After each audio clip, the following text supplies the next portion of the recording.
안녕하십니까.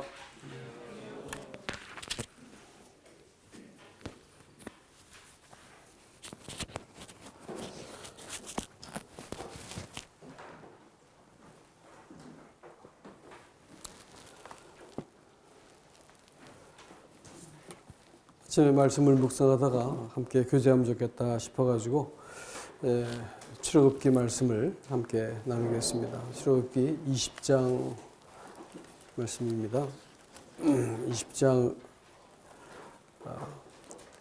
2절 말씀을 일단 한번 읽겠습니다. 제가 읽어드리겠습니다. 나는 너를 애굽 땅 종되었던 집에서 인도하여 낸 너희 하나님 여호와로라. 이 말씀은 십계명을 주님이 이렇게 주시기 직전에 전제로 주신 말씀입니다. 여러분, 우리가 십계명이라 이렇게 말하면 왠지 좀 부담스럽고 예수 믿는 이제 구원받은 성도들에게는 이것이 상관이 없는 것처럼 이렇게 여겨지지 않습니까? 그런데 이제 우리가 구약 성경을 볼 때 하나님의 은혜를 보지 못하면 성경을 잘못 보는 거고요. 신약 성경을 보면서 하나님의 공의를 보지 못하면 역시 신앙을 잘못 보는, 성경을 잘못 읽는 것입니다. 신앙생활이 이렇게 신약 구약부터 시작해서 신약까지 커다란 맥락을 이해하고 있어야만 부분적인 어떤 말씀을 가지고 신앙을 혼돈스럽게 하지 않는 것입니다. 이런 큰 신앙의 흐름을, 맥락을 이해하고 또 이렇게 하나님이 무엇을 말씀하시려고 하는지를 알게 되어지면 성경을 어디를 읽어도 이해가 되는 법입니다. 그래서 오늘 거기에 대해서 조금 더 여러분께 말씀을 드리고자 합니다. 여러분, 이 19장에서 그 앞에 있는 19장에서 하나님이 이스라엘 백성을 4절에서 이렇게 표현합니다. 나의 애굽 사람에게 어떻게 행하였음과 내가 어떻게 독수리 날개로 너희를 업어 내게로 인도하였음을 너희가 보았음이라.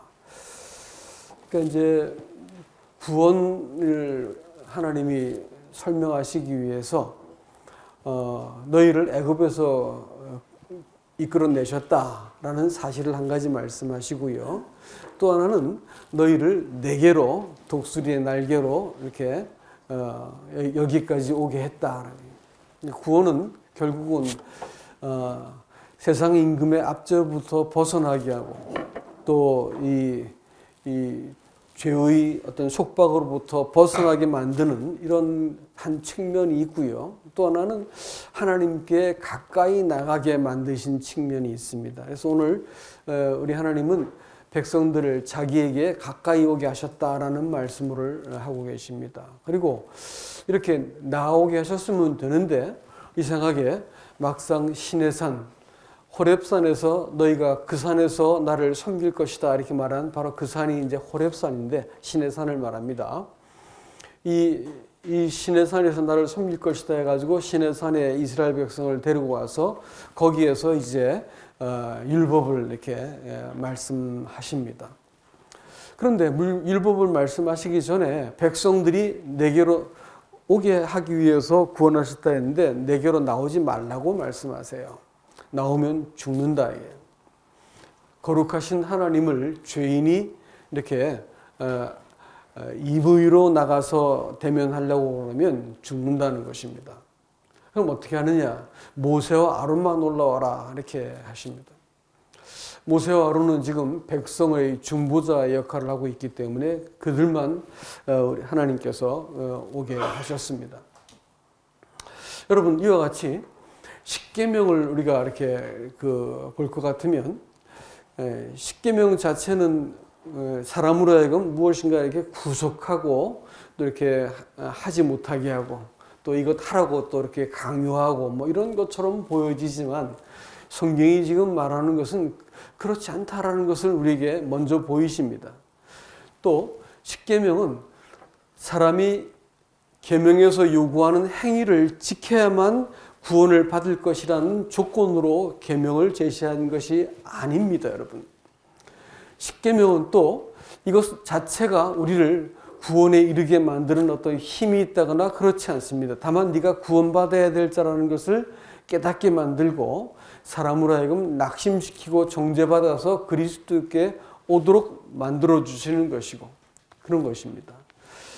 그래서 이것은 구원받기 위한 어떤 조건이 아니고 구원받은 사람에게 사실은 주어진 것이라고 하는 것을 아셔야 됩니다. 이렇게 말씀드리니까 좀 놀라기도 하시겠지만 조금 더 설명을 들어보시기 바랍니다. 오늘 본문이 이렇게 말하고 있습니다. 나는 너를 애굽 땅 종되었던 집에서 인도하여 낸 너희 하나님 여호와라, 이렇게 말씀하셨죠. 이게 이제 그 다음부터 2절부터 나 외에는 다른 신을 두지 마라 이런 말씀들이 쭉 따라 나오거든요. 이 말씀을 이렇게 볼 것 같으면 이것은 애굽에서 이스라엘 백성이 나오게 된 것을 우리는 일반적으로 이제 그 구원이라고 봅니다. 유월절을 통과하면서 심판을 면하게 되어지고 바로의 압절을 벗어나서 하나님 앞에까지 이르게 되었으니까 우리는 이걸 구원이라고 보는 것입니다. 그런데 하나님은 이 구원을 이렇게 베푸르고 나서 십계명을 말씀하셨다고 하는 것은 우리가 생각을 좀 진지하게 보셔야 되는 문제입니다. 우리가 알던 십계명과 성경이 말하고자 하는 십계명을 오해를 하기 때문에 우리는 십계명을 이렇게 손쉽게 대하는 것 같습니다. 그러나 십계명을 그리스도의 십자가를 통해서 풀지 않으면, 해석하지 않으면 이것은 우리에게 잘못하면 무율법주의자로 만들어버립니다. 아무것도 하지 않아도 되고 구원받았으니까 방종해도 되는 것처럼 이렇게 구원받았으니까 괜찮아, 이런 식으로 우리를 방종하게 만들 수 있고요. 또 하나는 우리가 그것을 지켜가지고 율법주의자로 만들 수도 있습니다. 그것은 하나님이 가장 미워하시는 것인데 그렇게도 될 수 있습니다. 그러니까 십계명을, 구약의 성경을 꽉 짜면 십계명으로 이게 이렇게 좁혀지지 않겠습니까? 이것을 잘 이해하시면 성경을 전체를 다 이해하시는데 아주 굉장히 중요한 어떤 실마리를 얻게 될 것이라고 하는 사실입니다.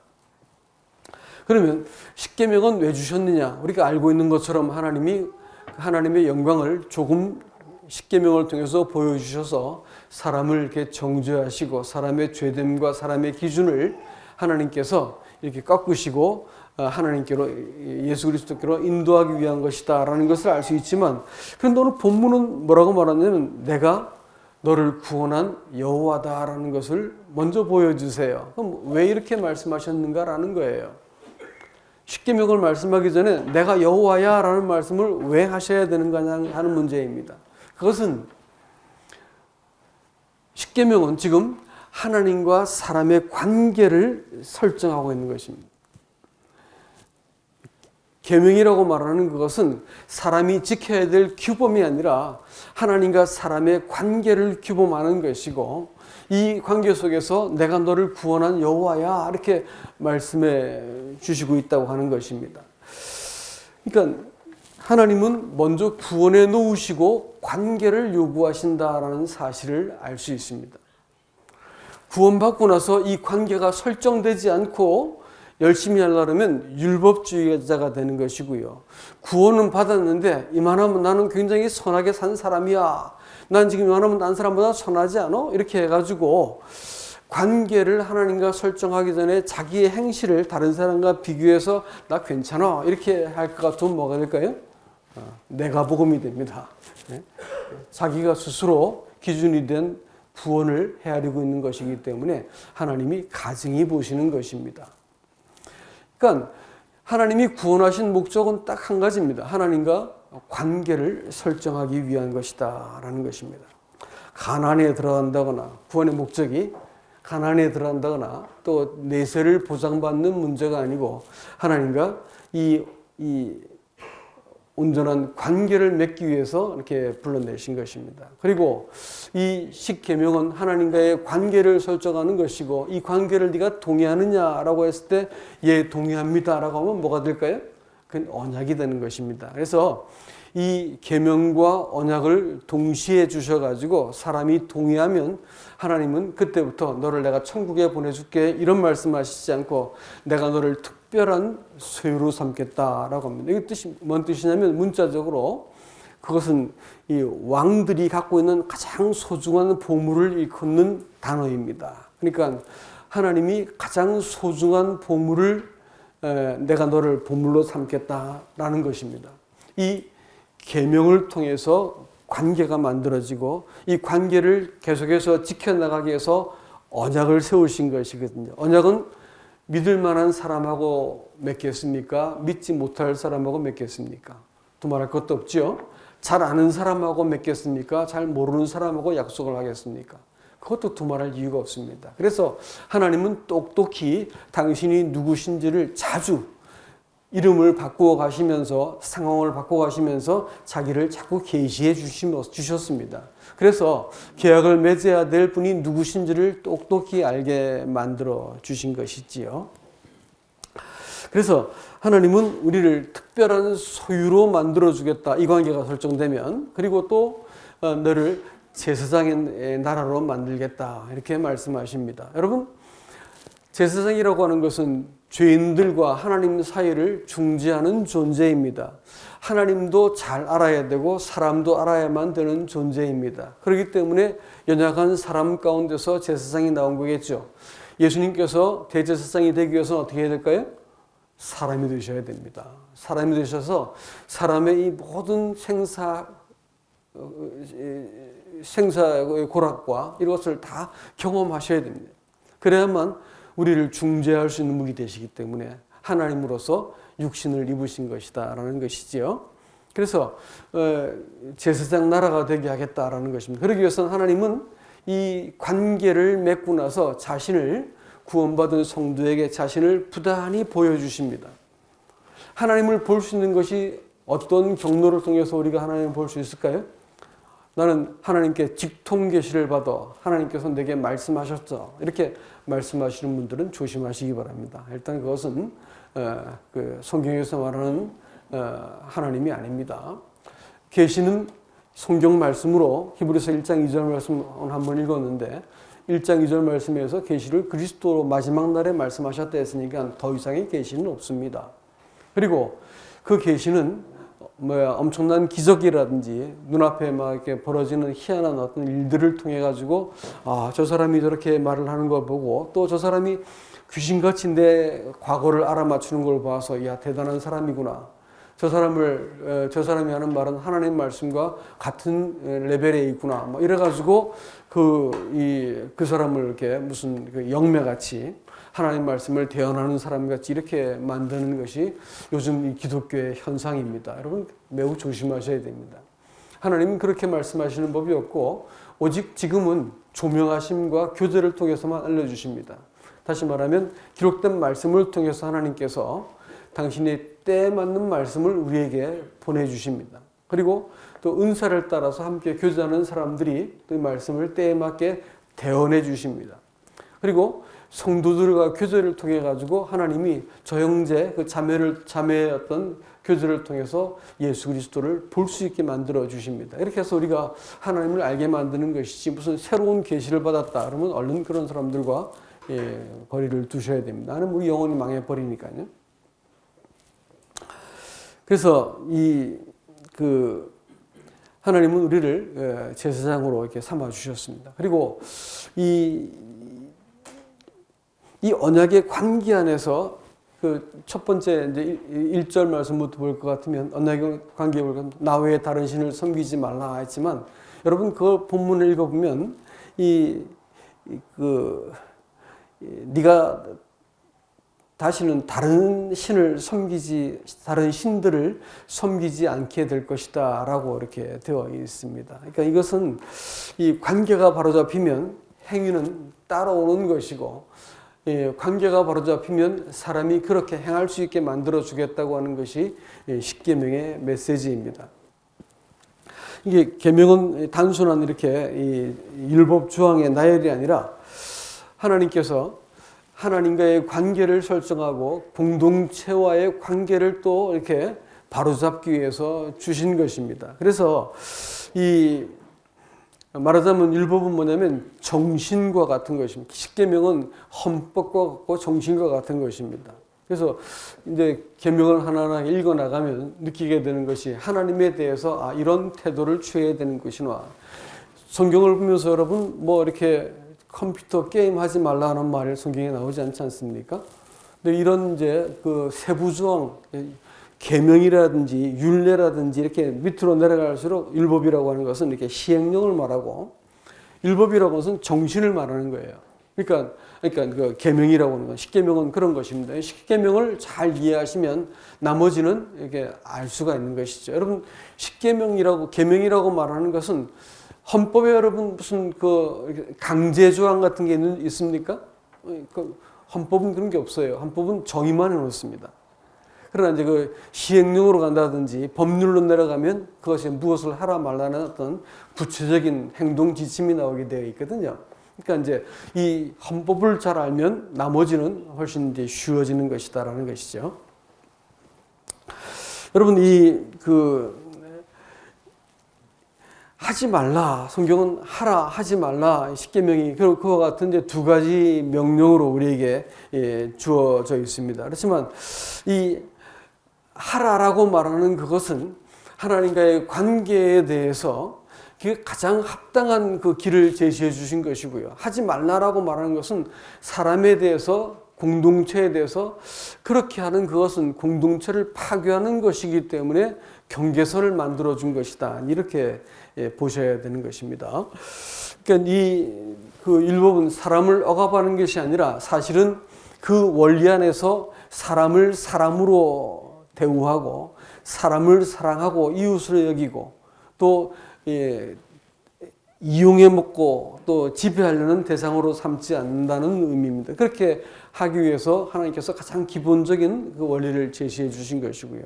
하나님에 대해서도 가장 기본적인 원리를 우리에게 제시해 줌으로써 이 원리만 잘 알 것 같으면 나머지 뭐 이것 할까요 말까요 해도 됩니까 말아야 됩니까 이런 질문들을 하지 않아도 신앙생활을 우리가 원만하게 잘할 수 있습니다. 많은 사람들이 이렇게 세부적인 시행령을 가지고 하나님과 시비를 걸고 따집니다. 그러나 그렇게 할 것이 없는 것이 이 헌법으로 알 것 같으면 그래야 될 이유가 없다는 것이죠. 이 십계명이 주어진 것이 어디서 주어졌어요? 시내산이었죠.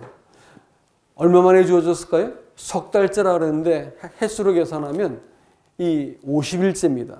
50일째는 예수님께서 부활하시고 50일째 누가 오셨을까요? 성령이 오셨습니다. 그렇죠? 성령은 그러면 무엇을 이루셨다는 것이 분명해지죠. 그분은 법이세요. 법. 사람 마음속에 법이 되어가지고 살면서 복잡하게 걸리는 문제들, 아주 인간관계라든지 그것이 복잡하잖아요. 깨끗하지 않거든요. 이럴 때 이제 우리가 어떻게 하나님 앞에서 하나님의 뜻을 따라서 이것을 분별할 수 있는가? 성령이 도와주십니다. 우리가 하나님께 의뢰하면 성령께서 합의하시면 평강과 기쁨을 주시고, 합의하지 않으시면 내가 아무리 정당한 명분을 아무리 들이대도 마음속에 평안을 뺏어가 버리세요. 이 성령이 법이라는 것입니다. 그리스도인들이 성령을 잘 의지하는 것은 그래서 매우 중요한 신앙의 중심이 되겠다라는 것입니다. 이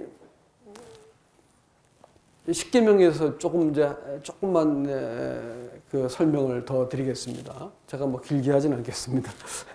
첫 번째 계명을 보십시오. 여러분, 첫 번째 계명, 나 외에 다른 신을 섬기지 말라. 이렇게 이제 얘기하죠. 일단 이제 그 얘기를 하기 전에 율법은 먼저 폐지된 것이 아니라는 것을 기억하셔야 됩니다. 율법이 폐지되었다 이렇게 표현하는 분들이 계신데, 율법 자체는 영원한 것이고 또 1.1획도 떨어지는 것이 아니고 하나님의 영광을 고스란히 반영하는 것이기 때문에 폐지하시는 것이 아닙니다. 다만 이제 하나님의 법 자체, 또 하나님의 마음과 하나님의 그 영광과 공의를 담은 율법을 하나님께서 이렇게 지으셨다가 폐기하실 일은 없죠. 다만 이제 이 법을 예수 그리스도께서 율법의 요구를 다 이루시고 나서 우리로 하여금 이 율법의 요구가 이루어지도록 살게 만드시려고 원래 하나님께서 구원을 주신 거였거든요. 그래서 오늘 이 십계명을 주시기 전에 내가 여호와다라는 것을, 내가 너를 구원한 여호와고 여기까지 너를 데려와서 내게로 오게 한 여호와다라는 것을 먼저 명시하십니다. 이게 전제 조건이에요. 이걸 전제하고 나서 십계명을 보시면 훨씬 이해가 명료해집니다. 그래서 이 예수 그리스도가 이렇게 누군지를 내가 알게 되어지고 성령이 마음속에 들어오시게 될 것 같으면 하나님의 법에 대해서 내가 일단 저항하지 않고 단마음으로 받아들일 마음을 먼저 주십니다. 하나님의 법에 대해서 이건 내가 지킬 만하고 저건 못 지키겠고 이런 말을 하지 않고 일단 하나님 앞에서 사람이 굴복이 되게 되어 있습니다. 자기의 어떤 사사로운 사견과 견해와 주장들이 사라져버리고 사람이 하나님 앞에서 그냥 이렇게 하나님이 선하시고 당신이 옳습니다라는 고백을 하도록 만듭니다. 율법이 그런 사실 기능을 해요. 그래서 사람이 율법은 첫 번째는 거울입니다. 그래서 자기의 마음을 비추어 가지고 하나님 앞에서 얼마나 부패하고 무능한 존재인지를 철저히 보여주시는 것이 율법이라서 사람이 해도 안 되는구나라는 것을 알게 해주세요. 율법이 그렇다면 어려운 거냐? 어려운 건 아니죠. 그럼에도 불구하고 사람이 그것도 지키지 못하는 이 부도덕하고 또 부패한 존재라는 것을 율법은 우리에게 보여주십니다. 그래서 사람으로 하여금 이 하나님 우리를 구원하신 여호와를 알게 될 것 같으면 마음속에서 내가 이 스스로 나는 이 조그만 손도 행할 수 없는 자이기 때문에 당신을 의지합니다. 이렇게 되는 것이거든요. 그렇게 되면 우리가 계명을 바라보는 눈이 바뀌어지게 되어지고 오히려 계명을 읽으면서 하나님이 나를 이렇게 만들려고 구원하셨구나라는 것을 알게 되면서 소망을 갖게 되는 것입니다. 나 외에 다른 신을 두지 말라라는 그 말씀은 단순히 우상 숭배를 배격하는 말씀이 아닙니다. 이 말씀은 좀 더 나가면 이 하나님을 우리의 삶 속에 가장 우선순위로 두어야만 네가 살 수 있을 거야 라는 것입니다. 이 하나님의 법을 사람이 받아들이면 친백성이 되는 것이고 거부하면 하나님과 원수가 되는 거거든요. 하나님의 통치 바깥에 있는 사람들이거든요. 법을 지킬 때 그 나라 백성이 되는 거니까. 그런데 그 나라 백성이 되기 위한 제1조건이 뭐냐면 나 외에 다른 신을 섬기지 말라는 우상 숭배를 배격하는 것처럼 보이지만 하나님이 우리에게 최고의 우선순위다라는 것을 보여줍니다. 여러분 사실 우리가 요즘 이 시대를 살면서 가장 어려운 문제, 그리스도인들에게 고통스럽게 하는 문제가 뭐냐면 중독입니다. 중독.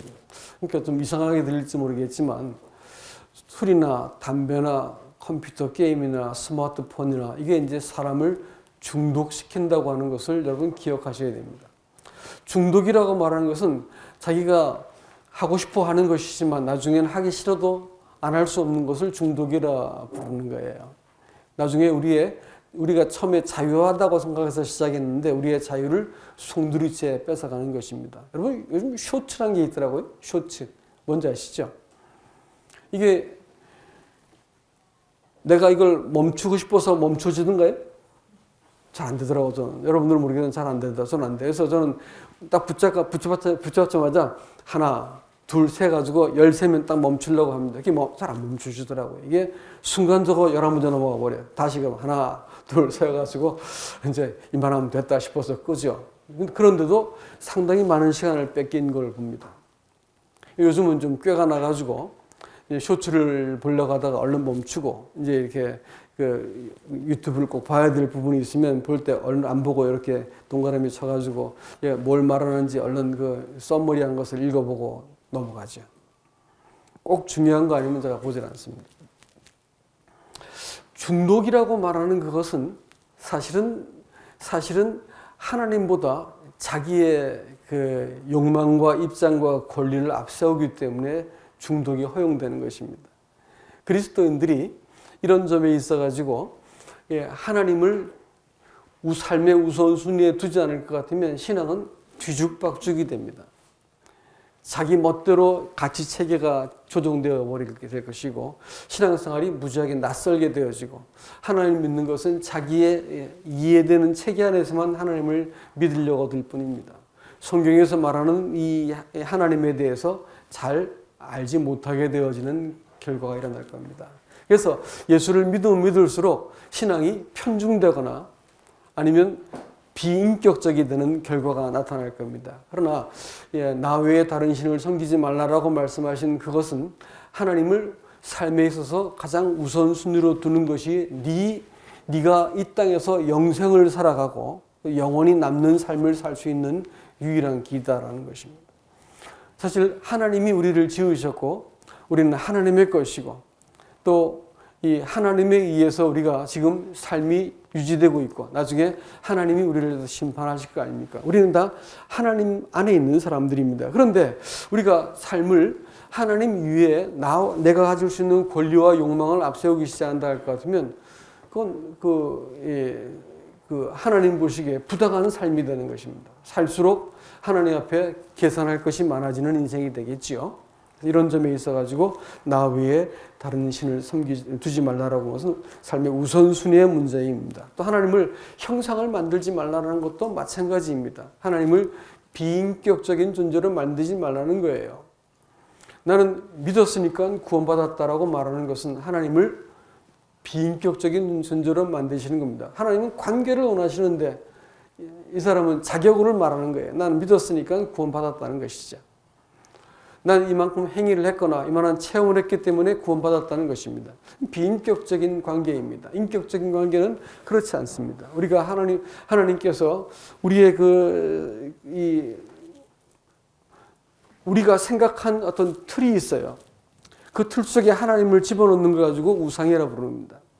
형상을 만들었다고 하는 것은 자기가 생각하는 하나님이 그럴 것이다라는 거 아니겠습니까? 그래서 거기에 하나님을 집어넣기 시작할 때 우상이 되는 것입니다. 그리고 이 하나님의 이름을 또 망령되이 부르지 말라라고 말씀하셨습니다. 자기를 위해서 하나님을 이용하지 말라는 거예요. 자기가 누려야 될 보증을 받거나 혹은 어떤 그 이익을 편취하기 위해서 하나님의 이름을 쓰지 말라는 것입니다. 그렇게 사용할 것 같으면 하나님을 인격적으로 대면하는 것이 아니기 때문입니다. 그러니까 아무리 하나님을 많이 불러도 그것은 자신의 사역을 위해서 이용하는 행위이기 때문에 하나님께서 그것을 경고하고 계신 것입니다. 언어 생활이라고 말하는 것은 수요일날 자주 교제하지만 언어 생활은 이 하나님의 영광과 직결되는 것을 우리가 알 수 있습니다. 그러니까 언어 생활이 험악하고 말이 사나운 것은 절대로 그리스도인답지 않은 것입니다. 말이 거짓되거나 말이 이렇게 사곡하거나 상황 따라 사람 따라 말이 쓱 바뀌는 것 이런 것들은 저는 그런 사람들이 상당히 이렇게 교회에서 오랫동안 섬기는 사람이 끝이 아주 나빠지는 것을 보았습니다. 말이 이렇게 상황 따라 바뀌더라고요. 참 어렵구나라는 생각을 하고 있었는데 그렇게 되면 정말 어려운 일을 당하게 됩니다. 그리스도인들은 말은 곧 인격이어야 되고 자기 안에 있는 하나님을 나타내 보이는 것이기 때문에 성도들이 언어 사용을 참 조심해야 된다라는 것입니다. 안식일이라는 것도 그렇습니다. 안식일을 기억해 지켜라 이렇게 말씀하셨죠. 이것은 안식일은 하나님의 창조의 질서이고 또 구속의 기쁨을 누리는 시간이다라는 것입니다. 단순히 휴식을 규정하는 법령이 아닙니다.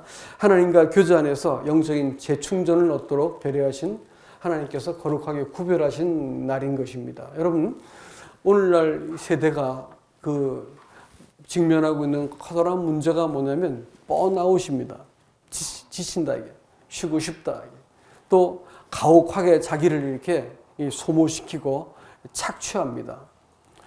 직장도 그렇고 사실은 그렇게 하죠. 사람을. 그렇기 때문에 자기 자신도 자기에 대해서 이렇게 내가 좀 더 잘해야 돼 이래가지고 자기를 막 밀어붙이고 이렇게 괴롭게 합니다. 이 현대인들은 지금 피곤해서 쫓겨다니는 거예요. 쉬라고 해도 쉴 줄을 모릅니다. 예? 그래서 자기가 하나님께 이렇게 자신을 탁 맡기는 이런 것들을 하지 못하고 끊임없이 무엇인가를 해야 된다는 불안감 속에 쫓겨 살고 있습니다. 제가 예전에 대학생 때 거지 순례 전도 여행을 가봤습니다. 옛날 CCC에서 하던 건데, 그거는 이제 칫솔하고 성경책만 사형리라고 하는 것만 가지고 이제 이렇게 15일 동안 밥을 얻어먹으면서 이렇게 전도지를 다 나눠주고 오는 그런 어떤 훈련입니다. 근데 그걸 이제 드디어 하게 되었습니다. 근데 참, 여러분, 노숙 해봤습니까? 그거 안 해본 사람은 모릅니다. 얼마나 이게 좋은지.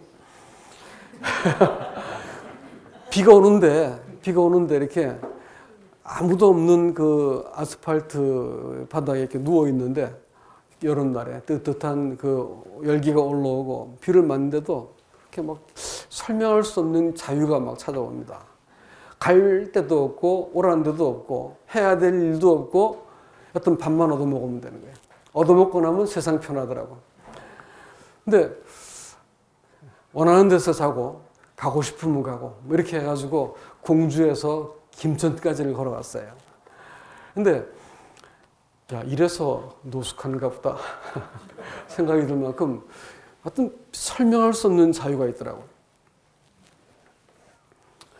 평생 동안 사람이 살면서 이것 지켜야 되고 저것 해야 되고 이 시기에는 이것 해야 되고 저 시기에는 저것 해야 되고 꽉 짜인 틀 안에서 우리는 우리 자신과 바깥에 의해서 이렇게 요구를 받고 뭘 해야 되잖아요.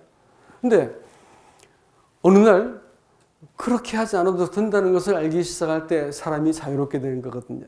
하나님이 야 근데 네 인생은 내 건데 라고 자꾸 말씀하시는 거예요. 내 건데 내가 네 인생의 주인이고 내가 네 인생을 기획하고 이끌고 세우고 영광을 받을 건 난데 왜 자꾸 네가 네 인생을 붙들고 난리를 치니? 이 말씀을 자꾸 하시는 거거든요.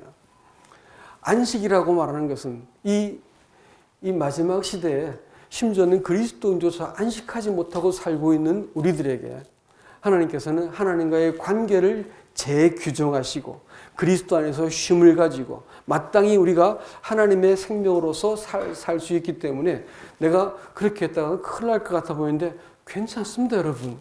괜찮아요. 직장, 고등학교 교사 직장 버릴 때 아이가 벌써 두 개 반 있었거든요. 반이라고 말하면 뱃속에 있었단 말인데.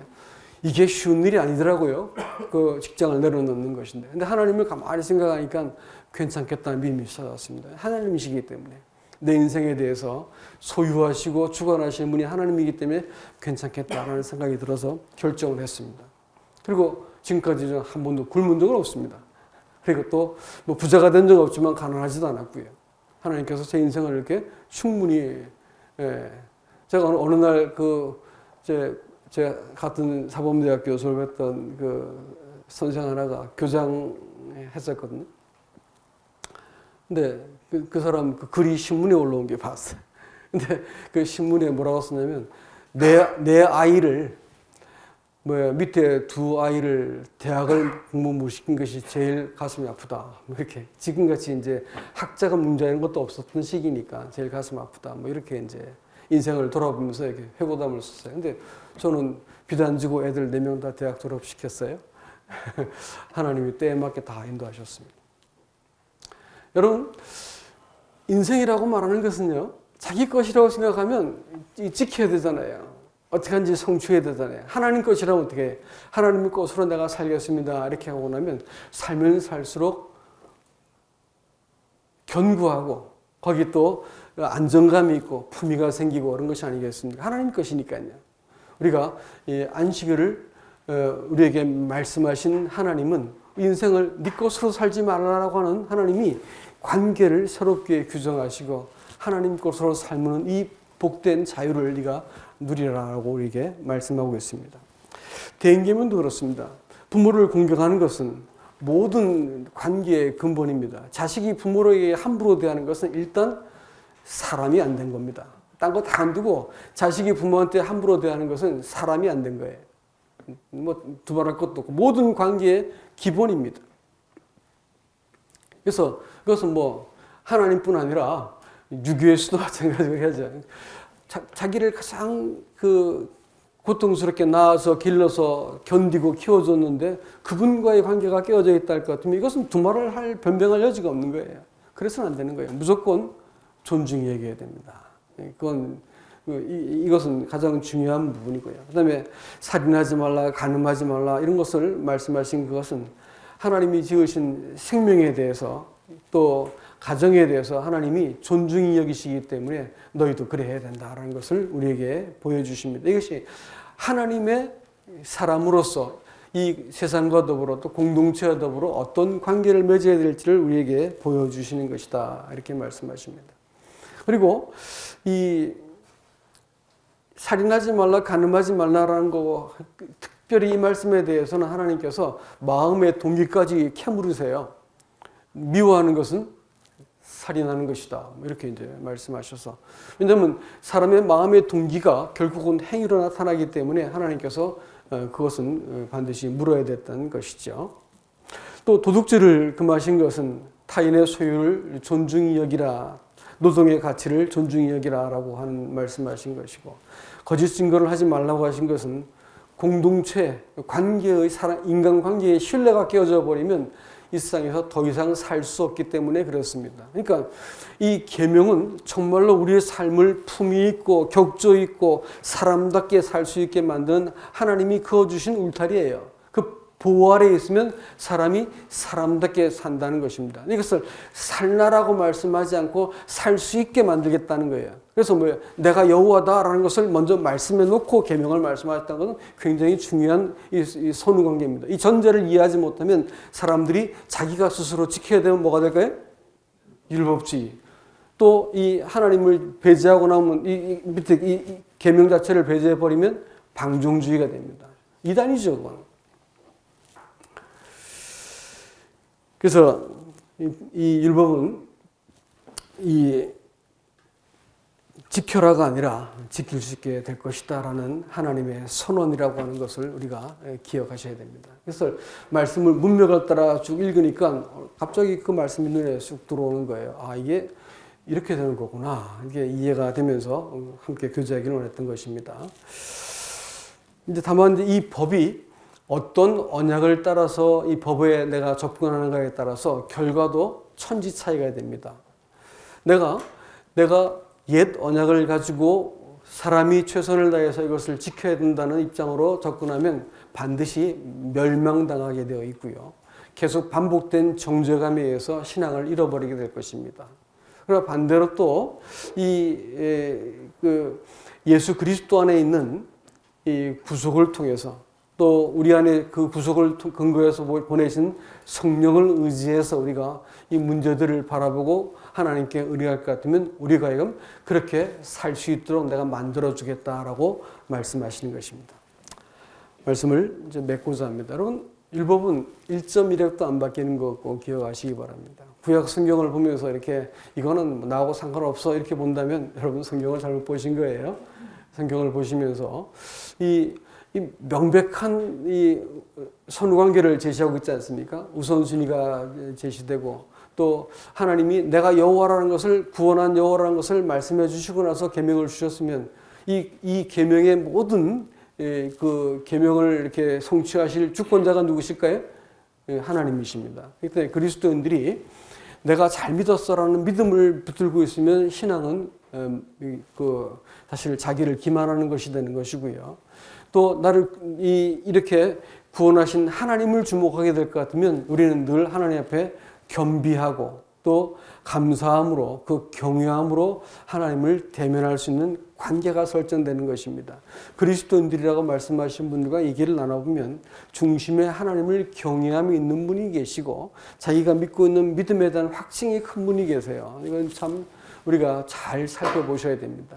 우리의 신앙은 하나님을 경외함으로써 맺어진 그 관계 속에서 존재하는 것입니다. 이렇게 보면 주님 가르친 기도도 똑같이 우리에게 관계를 자꾸 설정하고 있는 걸 알 수 있습니다. 아버지라든지 왕이라든지 주인이라든지 공급자라든지 하나님께서 이렇게 당신이 누구고 너희가 누군지를 관계를 설정한 것이 기도였고 십계명 그것도 하나님께서 구원하신 이후에 관계를 요구하신 것입니다. 이 관계를 어떻게 맺을 것인가? 스스로 맺으면 율법주의, 무시하면 방종주의, 성령을 통해서 우리가 그 하나님을 의지하면 우리를 구원하신 하나님의 목적대로 우리가 사람이 되어가는 것입니다. 하나님의 백성이 되고 특별한 소유가 되는 것이고 제사장의 직무를 수행할 수 있는 하나님의 사람이 되는 것입니다. 이 일들이 모두에게 참 잘 이해가 되어서 우리가 예수를 은혜를 헛되이 받고 허투루 믿지 않기를 바랍니다. 많은 사람들이 구원 받아놓은 걸 가지고 신앙 받아놓았기 때문에 신앙을 대충 믿고 교회 생활도 대충 하고 뭐 이렇게 하시는 분들 계신데 그거 속고 계신 것입니다. 신앙은 그렇게 하도록 부르지 않았어요. 우리를 천국 가는 어떤 걸 한 게 아니라 우리를 하나님의 특별한 소유로 삼기 위해서 구원했다는 거예요. 우리를 제사장의 나라로 삼기 위해서 구원했으면 우리가 구원받은 사람이라면 하나님께서 특별한 소유로 삼을 만큼 그 사람을 볼 때마다 하나님의 품격이 드러나야 되고 그 사람을 볼 때마다 하나님의 어떤 성품이 그 사람을 통해서 보여지는 것입니다. 이런 일들이 나타나게 될 때 과연 너는 내가 이렇게 생명처럼 소중히 여기는 보석과 같은 사람이다 이렇게 말씀하지 않겠습니까? 또 이 제사장의 나라 죄인들을 어찌하든지 어떤 사람은 같이 슬퍼해주고 이번에 여러 가지 일들을 겪으면서 어떤 분들은 참 마음에 긍휼한 마음이 많이 계시는 분이 계시고 어떤 분들은 문제를 수습하려고 하는 분이 계시고 어떤 분은 문제를 분석하는 분이 계시더라고요. 은사라 부릅니다. 교회에서도 은사가 있기 때문에 이렇게 긍휼한 마음을 갖는 분이 계시고 분석하는 분이 계시고 또 방법을 찾는 분들이 계시고 몸으로 때우는 분도 계시고 뭐가 되었든지 하여튼 이렇게 해서 하나님의 교회가 세워져 가는 것이거든요. 제사장입니다. 제사장은 그 말씀만 가르치는 분이 아니고 예배만 준비하는 게 나무 패고 다 하는 거예요. 제사장들은 성막에서 일어나는 모든 일들을 제사장 손에다 있는 것이었습니다. 우리는 제사장들인데 왕 같은 제사장입니다. 이 땅에서 잘 섬기게 되면 하나님의 뜻을 존중히 여기고 섬기게 되면 하나님께서 그 나라에서 너 같으면 내 나라를 맡겨도 되겠다라고 말씀하시기 때문에 이 땅에서 순종을 배워본 사람들한테만 또 충성을 배워본 사람들한테만 하나님께서 자기 나라를 맡기시는 거예요. 그렇게 될 때 우리를 왕 같은 제사장으로 이렇게 부르게 된다고 하는 것입니다. 이 복된 진리가 여러분께 다 이렇게 잘 이해가 되시고 또 우리가 이런 그리스도인으로 살아갈 수 있기를 주님의 이름으로 축복합니다. 이상입니다.